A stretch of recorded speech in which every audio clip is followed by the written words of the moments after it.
So some of the benefits of this particular posture includes that it stimulates your abdominal organs and ovaries, prostate gland, bladder, and kidneys. It'll stimulate the heart and improves your general circulation. You'll also feel a stretch on the inner thighs, the groins, and a bit in the knees, but never cause any harm in the knees. It's also thought to help relieve mild depression, anxiety, and fatigue, soothes menstrual discomfort and sciatica, helps relieve the symptoms of menopause, and it's therapeutic for flat feet, high blood pressure, infertility, and asthma. And it's a consistent practice of this pose until late into pregnancy. It's said to help ease childbirth. Some contraindications and cautions include your groin or knee injury. You maybe use some props or not go quite as far. If you have osteoporosis, you might not want to flex forward. If you have osteopenia, just be mindful of flexion. Many of the modifications will be shown to you in the teaching demo. You can use a block under your hips or your knees. Different variations of arm positions can make the posture easier or more challenging. And you might keep an extended spine if you have osteoporosis, and maybe relaxed spine, rounding the spine, flexion if you don't.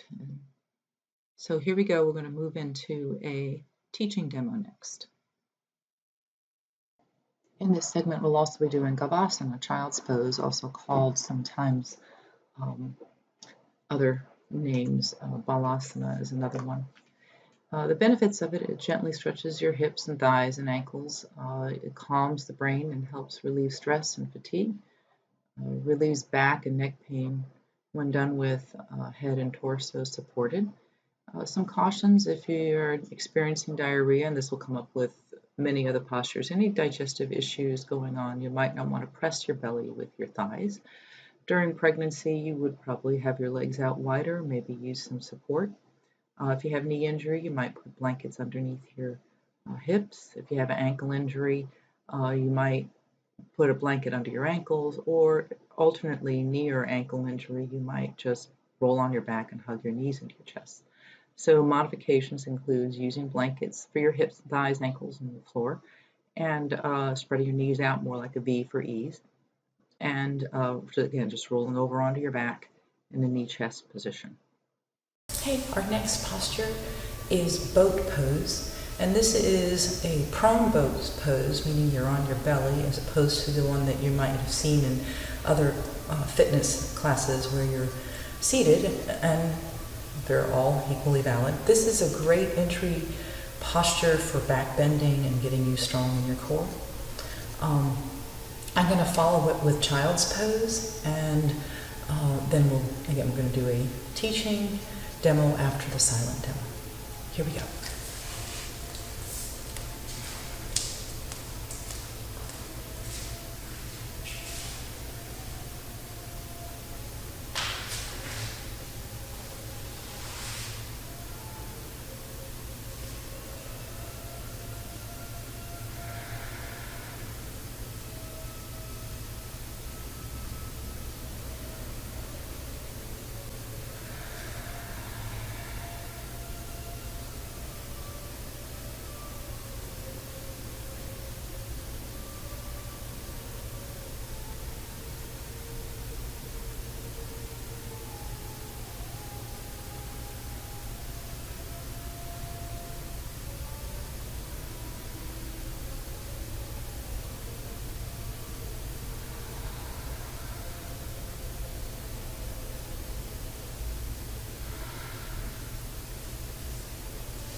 Boat pose, Navasana.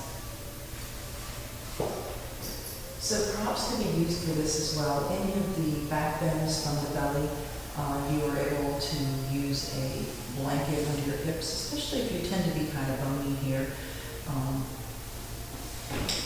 And also it does create just a little ease in your back. So whichever feels right, and you can make it as thick or as narrow as you'd like.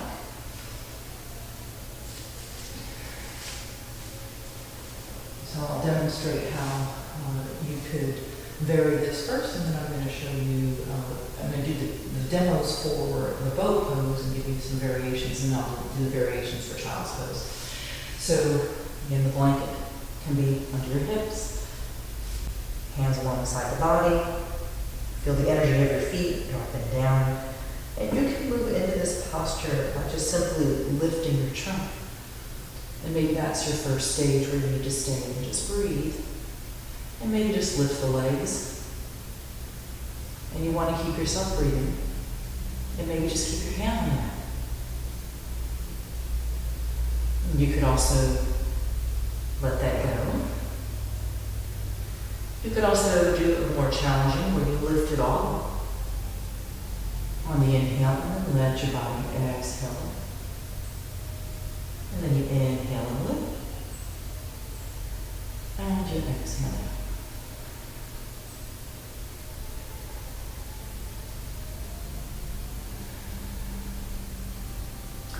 And even more challenging would be to come into the pose and lift, and then maybe take the arms overhead. But if you stop breathing, your body's kind of told you kind of not to do that. And in terms of Ayurveda, dear Sharon tells us that if the arms over the head is beneficial for prostate health for men, and arms staying back by the hips is beneficial for women's ovaries, etc., and the reproductive system. So, child's pose, if you have knee issues or any tightnesses, you can take and put a blanket there. You can put a block so that it's right up under the groin, right at your, right at the pelvis, so that it's giving your pelvis a little bit of ease, so it's lifting you so you're not pressing into your knee joints, all right? And you can also add it all. Okay, all right? And some people, let me move this out. Some people like to take their knees out wide, and you can put a blanket under there. Again, it's all meant to get a little lift in the knee joint so you're not pressing down that knee joint. This is beneficial if you're bigger in the belly, if you're pregnant, also very good. And you can go down. You could put a block here to let your head be in. Your arms can be forward.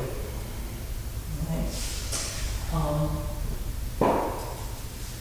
I like to have my knees in because I'm missing a meniscus on the inside of my right knee, so it's really sometimes challenging to be there with the legs out wide. If your heels easily touch at the groin, at the hips and the heels touch, you can have those knees wide, you can bring it on down, and then you just let yourself kind of melt into it, so let your shoulders relax. And you're on the third eye. So you're right here if you like to. Again, so child's pose. If this is uncomfortable to your knees, there's no need to suffer at all in yoga. Yoga isn't about suffering. So maybe you just roll over, and there you go. That's your child's pose. You just hug yourself in and just love on yourself right here. That feels pretty good. Again, so those words, boat pose and child's pose. Just paying attention to how I got up. Okay, I rolled myself over and I pressed myself up. So remember the distinction between the silent and the teaching demo. In the silent demo, you're simply looking for the energetics in the posture that are presented. And in the teaching demo, you're breaking down the posture more, looking more at the details of alignment and the different variations that may make the posture more accessible to you, or more challenging. It's all based on what showed up on the mat in your body today.